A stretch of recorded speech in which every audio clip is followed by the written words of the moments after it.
The Velker Dominion had ruled the stars for centuries, and throughout all those years, no army had ever defeated them. Their warriors walked across world with pride. Their fleets traveled through space, as if they owned every corner of it, and their banners decorated hundreds of conquered planets. To the galaxy, the Velker were the perfect war machine, cold and unstoppable. Even their enemies admitted that the Velker had won so many battles that counting them no longer made sense. They were known as the empire that never broke, never bent, and never feared. But all of that confidence began to tremble the moment a small scout ship returned to the capital. It arrived in complete silence, drifting like a broken bone through space, its outer hull scorched by unknown weapons, its engine sparking weak blue flame. The ship should not have survived. And yet, somehow, it had forced its way back home. When the rescue teams pulled the door open, smoke spilled out, and the air smelled of burned metal. The only person inside was a pilot, barely alive.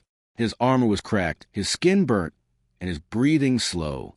The medics carried him quickly toward the War Council chamber, where the highest Velker leaders waited. The council room was a massive hall of dark steel, glowing with cold blue lights that reflected off the polished floor. Generals, strategists, and commanders were gathered around a floating hologram of the scout ship's last recorded path. They expected a report of a minor border threat, maybe a pirate group or a new rebel faction. Nothing more. But when the injured pilot finally opened his eyes, fear filled them so deeply that even the older generals stepped back in confusion. The Velker had seen fear in enemies, never in their own. The pilot tried to speak, but his throat was dry. A medic helped him sit up. He finally whispered only 5 words. "We found the Deathworlders, and they are coming." The room fell silent. Half the council scoffed immediately. To them, the word Deathworlders was nothing but a story, an ancient myth told by weak species to explain why certain star systems remained uninhabited. Some believed Deathworlders were monsters. Others said they were animals. A few claimed they were a lost civilization, long dead, but no one truly believed they existed. "Nonsense," General Karen said, waving a hand. "Deathworlders are imaginary. Speak clearly. Who attacked you?" The pilot shook his head, terrified. His voice cracked as he repeated, "Deathworlders. Humans, from the death world they call Earth." The room echoed with nervous laughter. The idea that some unknown human race could frighten a Velker warrior seemed insane. The Velker had crushed far stronger empires. What could one unknown species possibly do? Before the council could mock him further, something else happened. Something none of them expected. The scout ship that was still docked outside suddenly activated on its own. No one was inside. No one touched its controls. Yet power surged through its engines, lights flickered, and its internal systems began to overload. Technicians tried to shut it down, but every command failed. And then, without warning, the entire ship detonated in a blinding white explosion. The blast shattered windows across the docking bay, melted the floor beneath it, and left behind only twisted fragments of the hull. The explosion was too precise, too clean, too controlled. It was not an accident. It was a message. When the council received the radiation analysis from the blast site, fear spread like a cold shadow. The energy signature did not match any known weapon in the galaxy. It was something new, something far more advanced. General Karen, who had laughed the loudest, suddenly stood without speaking. His face was pale.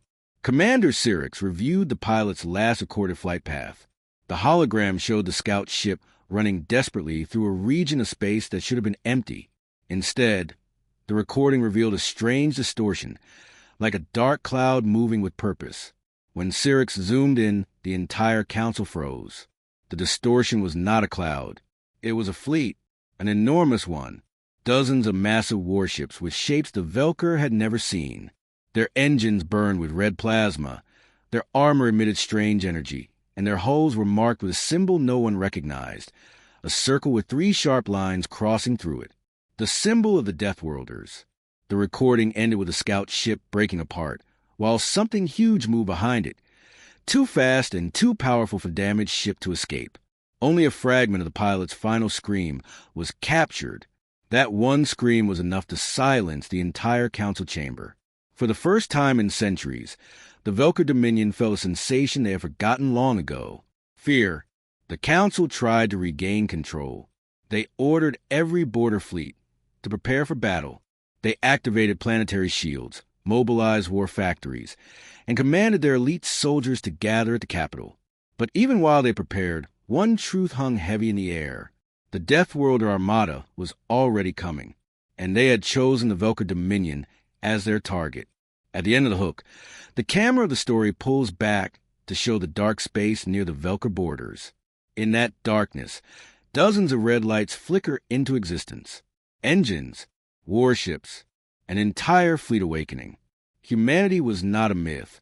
Humanity was real, and humanity was angry. The Deathworlders were coming, and nothing in the galaxy could stop them now.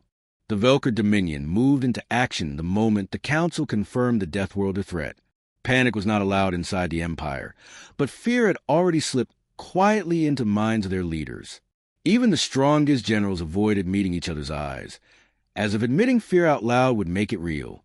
The Supreme Command Center, a giant black tower rising from the capital like a spear against the sky, flooded with officers, analysts, and soldiers. Alarms echoed across all levels, and red lights pulsed the halls as orders were shouted, repeated, and transmitted to every fleet scattered across Velker territory. Outside the tower, the sky buzzed with ships lifting off, transporters, gunships, heavy carriers, all heading into formation. The Velker had always been proud of their readiness. They believed no power in the galaxy could catch them off guard. But now, something felt different. The Deathworlder recording from the destroyed scout ship kept replaying in the council room, showing that massive human armada hidden inside the dark distortion of space. The image of those red glowing engines repeated again and again in everyone's mind, reminding them of a truth they didn't want to admit. This enemy was unlike anything they had ever faced. Fleet Marshal Therix stood on the main balcony of the command center, watching battalions of soldiers march in perfect lines below him. Their armor shined in the artificial lights, polished to perfection, and their weapons hummed with blue plasma energy. They looked confident, disciplined, fierce, everything the Velker military was famous for. But Therix knew the truth. Even the strongest armies could fall if they faced something beyond their understanding. Beside him, Commander Cyrix reviewed incoming data on a glowing handheld device. Reports from border stations arrived rapidly, and each one brought more uncertainty. Whole patrol fleets had gone silent. Outposts stopped sending signals. Warp gates flickered offline as if something had passed through them with overwhelming energy. None of it made sense. The Deathworlders moved like ghosts, Cyrix said quietly. No trail, no debris, no captured signals. It is as if they erased everything behind them. Therix did not respond. He simply watched a group of young Velker soldiers loading into a heavy cruiser, unaware of the true danger approaching them.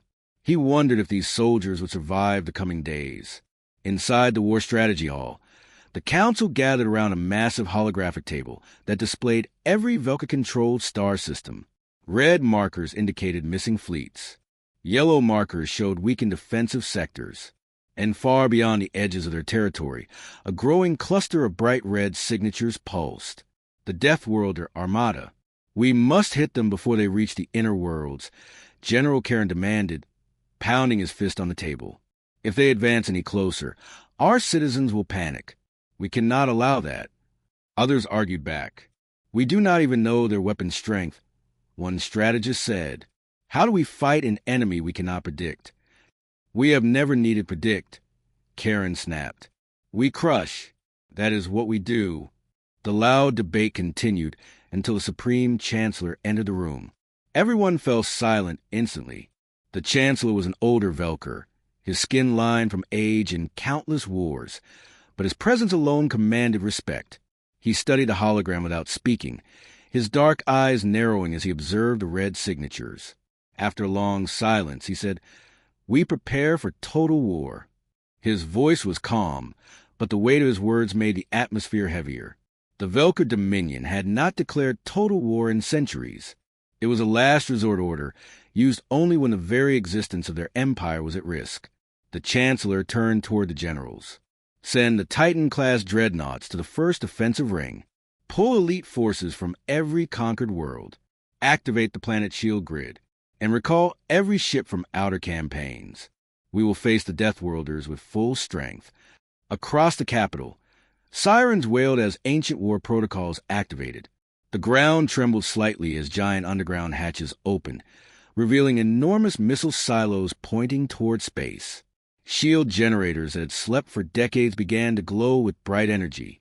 On the orbital docks above the planet, workers rushed across metal platforms as colossal warships disengaged their mooring clamps. The Velker had 3 Titan-class dreadnoughts, massive floating fortresses, each the size of a small moon. Their armor was nearly indestructible, forged from rare metals found in neutron star remnants. Each Titan carried enough firepower to destroy entire continents. And yet, deep inside the hearts of the crew member preparing these ships, a quiet question lingered. Would even this be enough? Down in the capital's training grounds, soldiers armed themselves with their finest gear, their armor locked with heavy metallic clicks, and their rifles synced to their biometric signatures. They marched in silence, thousands of soldiers preparing to deploy, their faces stern. Many of them had never felt fear before, but whispers spread quickly. Rumors of enemy ships tearing apart Velker cruisers without leaving debris. Stories of human soldiers who survived environments that would kill any normal species. Tales of Earth, the death world, where everything was a threat and humans evolved by fighting against nature itself. For the first time, Velker soldiers wondered if their perfect war record meant nothing against such a species. In the highest tower of the capital, the Chancellor looked out at the sky, where dozens of blue trails marked the departure of Velker fleets. He placed his hand on the cold glass and spoke softly to himself. Deathworlders, what drives you? Why come for us? He received no answer, but he had a feeling he would learn soon. As night fell over the capital, one last message arrived from the outer borders. A shaky transmission filled with static. Before it cut out, only 2 words were recorded. They're close.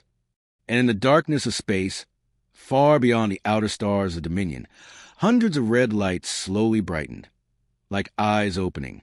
The Deathworlder Armada was almost here. The first sign of the Deathworlders arrived without warning. One moment, the Velker border region was calm and silent, filled with drifting asteroids and weak solar winds. The next moment, every sensor across 3 sectors screamed at once. Commander Syrinx stood inside the Starwatch control station, staring at the hologram as dozens of red blips appeared. At first, they looked like small distortions in space, as if gravity itself was bending.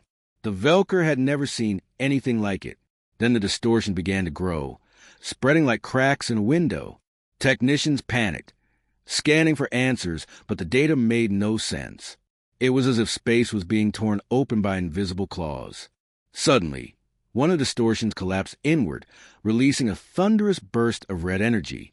A ship emerged, massive, metallic, angular, and shaped like a blade. Its hull pulsed with deep crimson lines that glowed like veins of living fire. The Velker had no name for it, but the humans called it a Titan-class destroyer. A second ship appeared, then a third. Then an entire wall of ships burst into view as the Deathworlder Armada exited their high-speed warp tunnels. Unlike Velker ships, which move with clean precision, human ships move with aggressive purpose, each step of their engine sounding like a heartbeat of a giant creature. Commander Syrinx felt cold fear rise in his chest.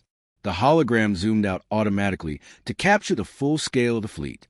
The red blips kept increasing until they filled almost the entire screen. The Deathworlders had arrived in numbers far larger than expected. This cannot be, Syrinx whispered.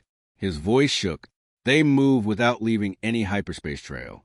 No signature. Nothing. Officers around him stared in disbelief. How do you hide an entire armada? One of them murmured. But Syrinx had no answer.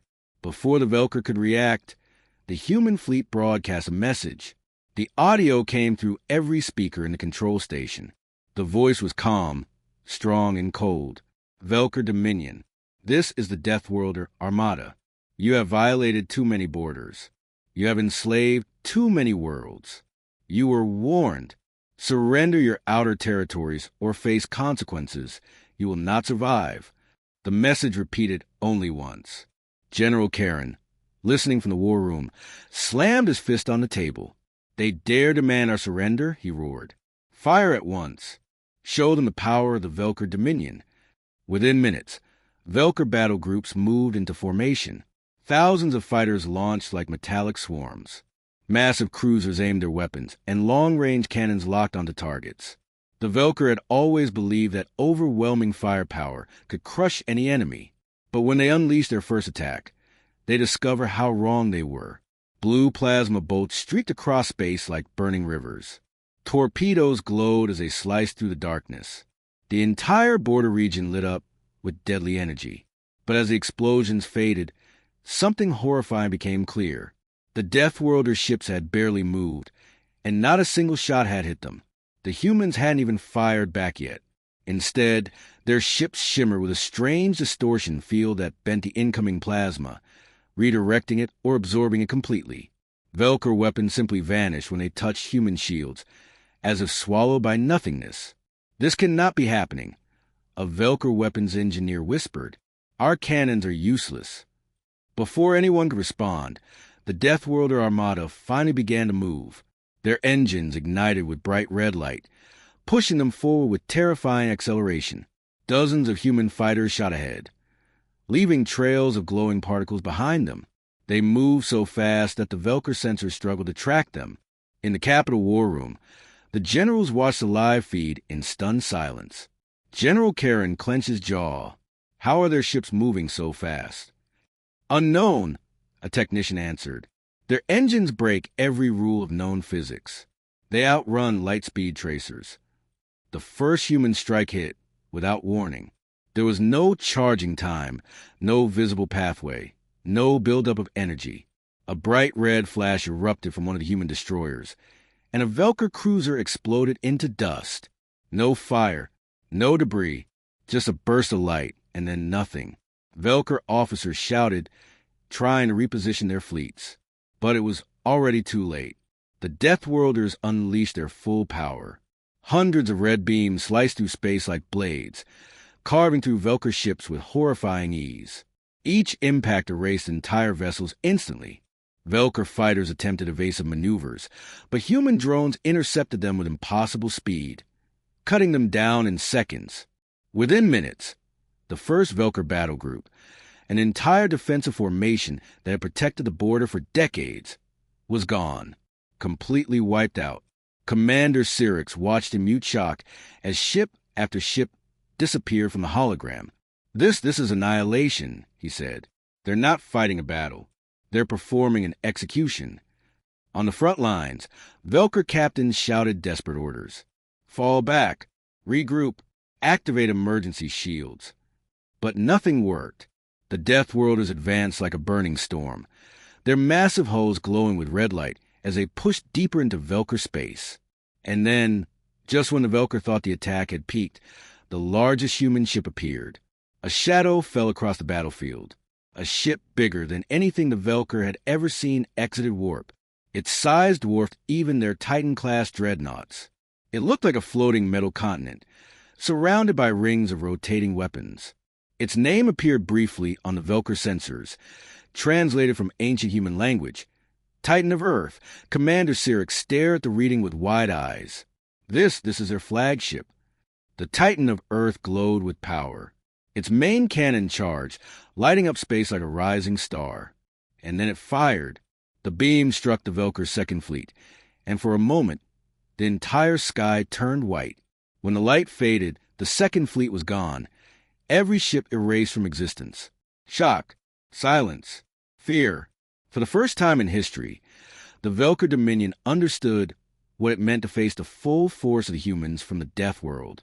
The first contact was not a battle. It was a warning, and the worst was yet to come.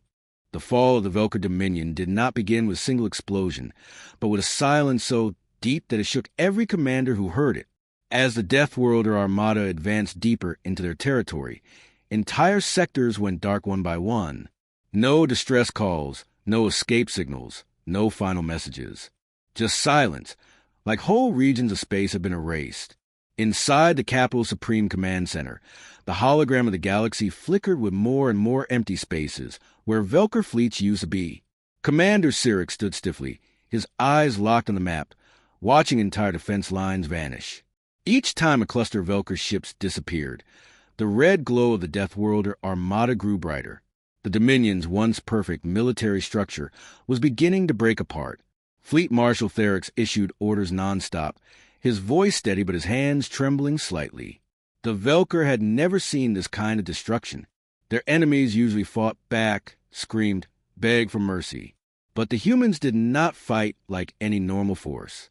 They struck with surgical precision, eliminating command ships first, cutting off communication networks, destroying shields, and disabling warp routes. Within hours of the first battle, the Velker's 2nd, 3rd, and 5th fleets disappeared. By the end of the day, the outer colony sent emergency messages that lasted only seconds before being cut off. One transmission simply repeated the same line in a trembling voice. They are already inside the atmosphere. Help! And then silence. In the capital, the Chancellor called an emergency meeting of the War Council. The tall hall, once filled with pride and confidence, now buzzed with fear. The holographic table displayed live footage from drones sent to observe the battlefield. What the Council saw made their hearts freeze. A Velker battleship tried to escape a burning system, its engines failing, sparks trailing behind it. A human drone the size of a small car chased it effortlessly, moved ahead of it, and fired one single red beam. The giant battleship split in half and exploded silently in space. Another drone attacked a Velker colony shield generator, carving to the planetary defense field like slicing paper. The shield collapsed, and a massive human cruiser descended through the clouds. It did not fire at civilians. Instead, it targeted military bunkers and communication towers with perfect accuracy.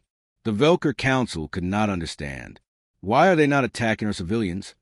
One general whispered. Because they are not here for conquest, the Chancellor answered, his voice heavy. They are here to destroy only us, the military, the leadership. It was the worst answer possible. It meant the humans had come with purpose, discipline, and strategy. They did not want territory or slaves. They wanted to end the Velker war machine forever. Outside the council chamber, chaos grew. Citizens flooded the streets in panic as rumors spread. Some claimed whole moons vanished. Others spoke of human soldiers who walked through fire. Some whispered that Earth itself was a living monster that created these warriors. Inside the command center, technicians worked frantically to create new defensive lines. But every new strategy failed before it even began. Velker fleets tried forming larger formations, but human ships simply cut them apart from the sides. They tried to retreat to stronger star systems, but the Deathworlder Armada was already there waiting. They tried using their most powerful weapons, antimatter cannons, Suncore detonators, shockwave torpedoes, but human shields absorbed or redirected every shot. Nothing worked. The collapse was no longer at the borders. It was moving straight toward the heart of the Dominion. On the 2nd day of the invasion, the Velker 8th Fleet attempted a desperate counterattack near the Yalek system. It was their strongest remaining fleet, with 8 dreadnoughts and 2,000 cruisers. They believed they had enough power to slow the human advance. Instead, they found themselves surrounded. The Titan of Earth appeared above the system like a metal mountain, its shadow covering their entire formation. Red rings along its hull rotated slowly, charging energy. The Velker dreadnoughts fired everything at once, thousands of blue plasma bolts exploding against the Titan's shields. The Titan did not move. It simply took the hits and continued its slow rotation until the main cannon aligned with the Velker flagship.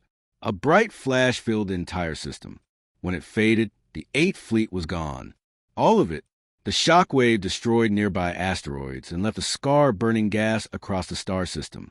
Back in the capital, when the report arrived, the council chamber fell silent again. No one yelled. No one argued. They simply stared at the numbers. 2,000 ships lost. 0 survivors. Asterisk Fleet Marshal Therix finally whispered the words no Velker leader had ever spoken. We are losing. The Chancellor turned away from the hologram, his voice shaking for the first time in his life. "It is not that we are losing," he said. "It is that we never had a chance."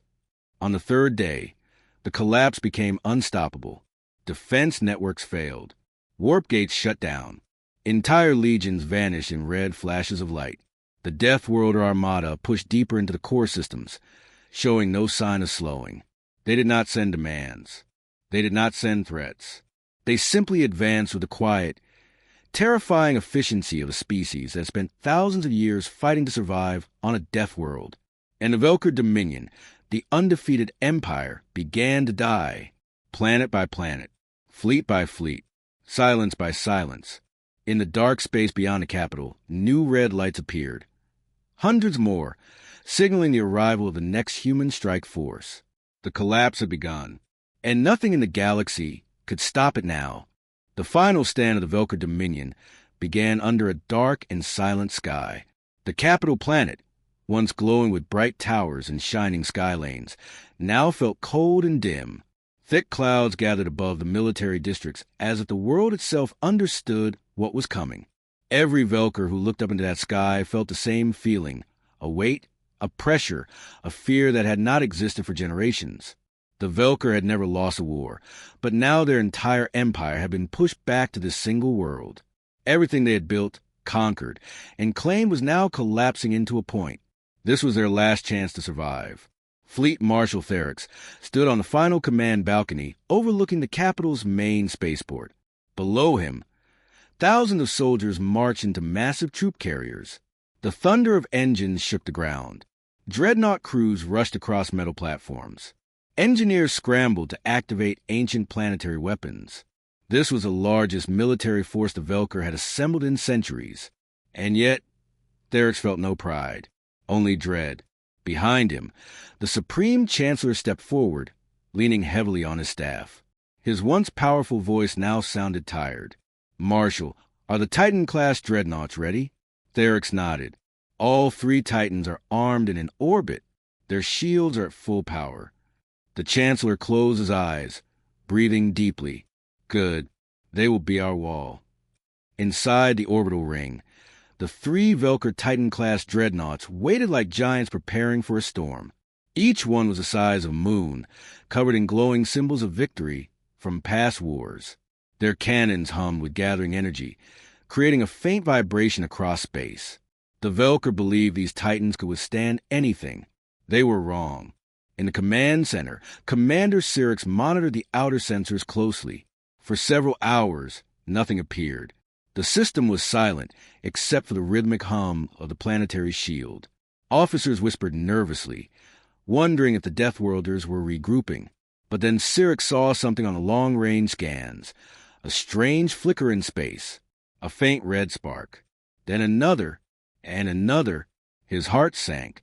"They're here," he whispered. Before anyone could react, dozens of red-burning warships erupted out of warp and formed a massive wall above the capital. The Deathworlder Armada had arrived. The Titan of Earth came last.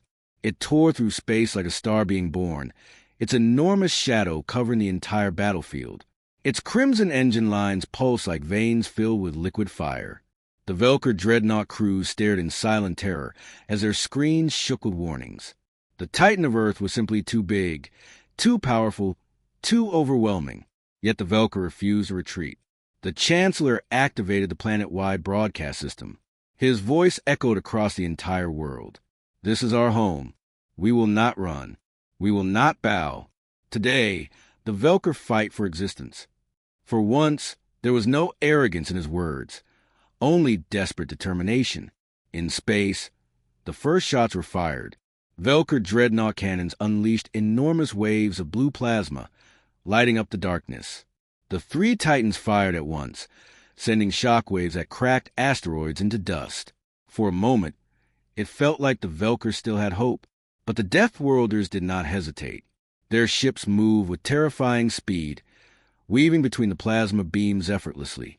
Their drones swarmed forward like 1,000 burning stars. The Titan of Earth activated its shields, creating a massive red sphere of energy around itself.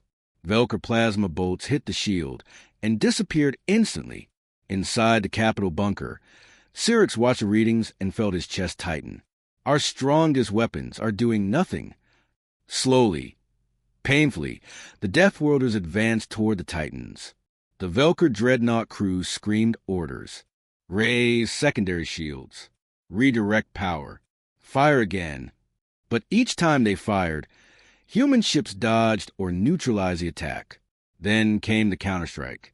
The Titan of Earth opened its main cannon ports. Rings of energy circled the ship, spinning faster and faster. Velker sensors rang with warnings. "It's charging!" Syrinx yelled. All ships braced for impact, but nothing could prepare them. The Titan fired a massive red beam that ripped through space like a blade cutting cloth. It struck the first Velker Titan directly. In seconds, the huge warship cracked apart, exploding into thousands of burning fragments. The shock wave hit the second Titan, shaking it violently. The explosion was so bright that half the Capitol saw it with the naked eye, like a second sun rising in the sky. Panic spread among Velker soldiers. Some froze in fear. Others whispered prayers. The Chancellor stared at the burning remains of their Titan with empty eyes. "One shot," he whispered. A single shot destroyed a ship the size of a moon. The Deathworlders did not stop. Their smaller ship swarmed the second Titan, circling it like predators attacking a wounded giant. Red beams struck its engines, tearing away armor plates, slicing through weapon mounts. In less than 5 minutes, the second Titan fell into the Capitol's atmosphere, burning like a dying star. It crashed into the polar region, causing a shock wave that shook the entire planet. Syrinx covered his face as alarms blared. "We cannot win. Even our greatest creations, nothing can stop them." The last Velker Titan tried to retreat, but the Deathworlder drones moved faster. They cut off escape routes, disabled its engines, and pierced its shielding. The Titan of Earth charged again. This time, the final Velker Titan didn't even fire back. It exploded in complete silence, leaving nothing behind. On the ground, the Velker soldiers stared at the sky in horror as fiery debris rained down like falling stars. Their last hope had died. Above them, the Deathworlder Armada descended slowly, forming a ring around the Capitol. Red lights pulsed across the clouds. Humanity had won every battle. The Velker were out of time, out of power, out of defenses. This was the end of the final stand, and the Deathworlders were coming for the palace next. The Velker capital had never been so quiet. Thick smoke drifted across the sky where the last Titan had fallen, and pieces of burning metal still rained over the distant mountains. The streets were empty except for scattered soldiers who ran from one ruined block to another, trying to find some final defensive position. But everyone knew the truth. There was nowhere left to run. Inside the shattered Supreme Command Center, the Chancellor stood with Fleet Marshal Syrinx and Commander Syrinx, staring at the giant hologram in the middle of the hall. It showed a simple image now, one single blinking red marker. The Deathworlder Armada. Everything else had vanished. Every Velker fleet, every defensive ring, every outpost.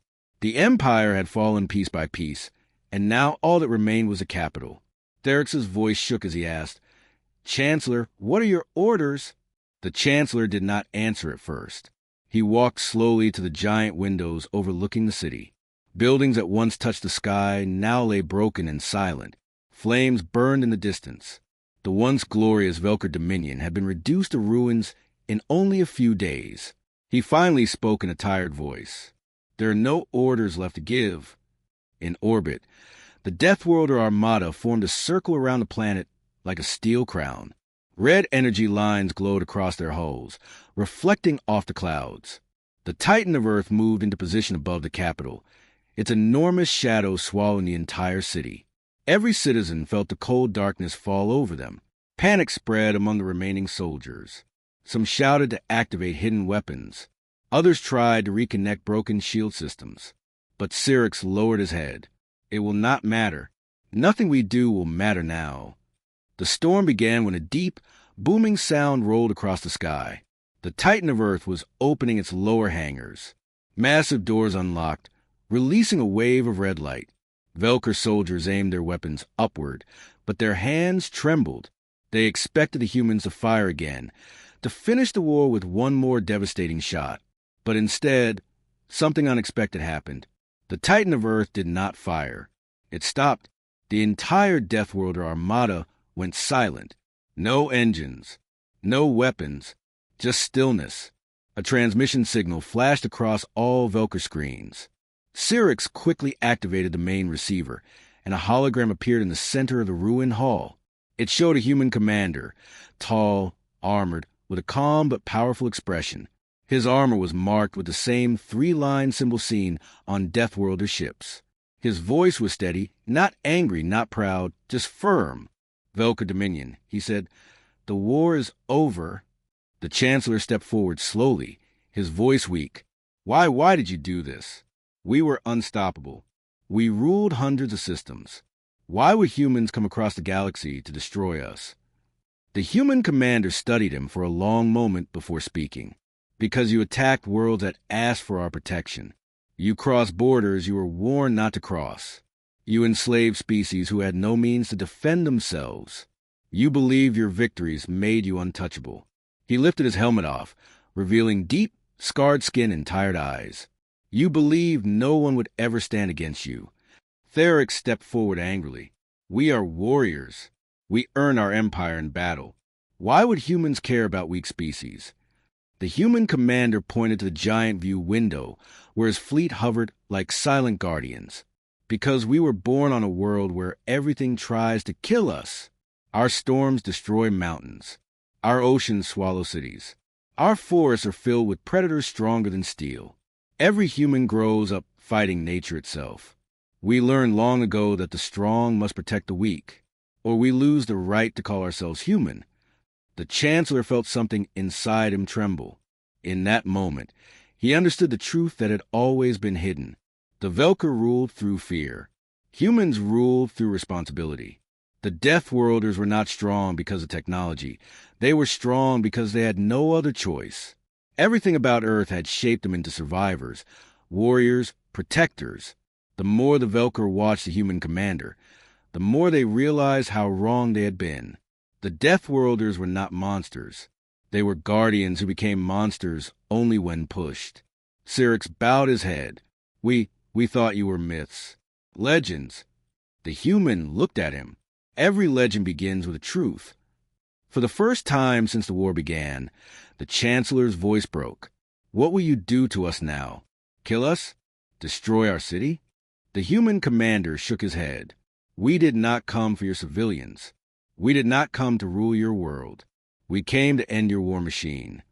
He pointed outside to where Velker weapon factories burned and military towers lay shattered. "We have done that."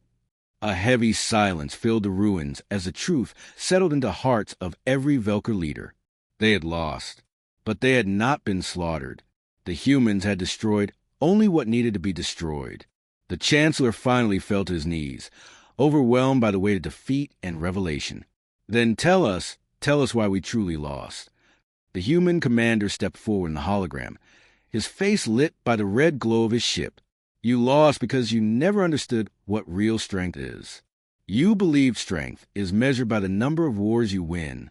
But true strength," he touched the scar across his cheek, "is measured by what you are willing to protect." Cyrix closed his eyes as the final truth struck him with more force than any weapon. The Velker had won 1,000 wars, but they had never protected anything. The humans, born in a world of constant struggle, had learned to fight not out of pride, but out of necessity and out of loyalty. That was the truth of the Deathworlders. And that was the truth of the Velker defeat. Outside, the Titan of Earth slowly turned away from the capital. One by one, human ships rose into formation. The fleet began to leave, the sky brightening again as their shadows lifted. Humanity did not stay to conquer. They simply left a message etched into the remains of the Velker Dominion. Strength without purpose is nothing. And with that, the war ended.